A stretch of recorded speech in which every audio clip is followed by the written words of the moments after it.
Hello mga besties! Isa ka rin ba sa mga person na mahilig sa Graham sandwich? If yes, I will show you how. First, need mo munang mag-check out sa Yellow Basket para magkaroon ng hand mixer. Kapag dumating na si parcel ay bumili ka na ng mga ingredients.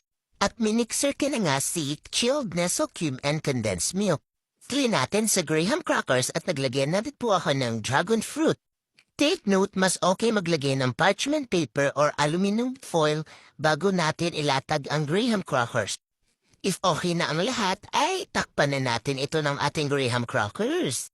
Ilagay sa freezer for 12 to 24 hours para mas matigas at masabing ice cream sandwich. And eto na nga, after 12 hours, ay titikman na natin ang ating dragon fruit Graham ice cream sandwich. Grabe, sobrang ganda ng kulay. Thank you, hand mixer, at nakagawa ako ng Graham sandwich. Ang sarap. Di siya masyadong matamis unlike sa mango. Gawin niyo na rin mga besties.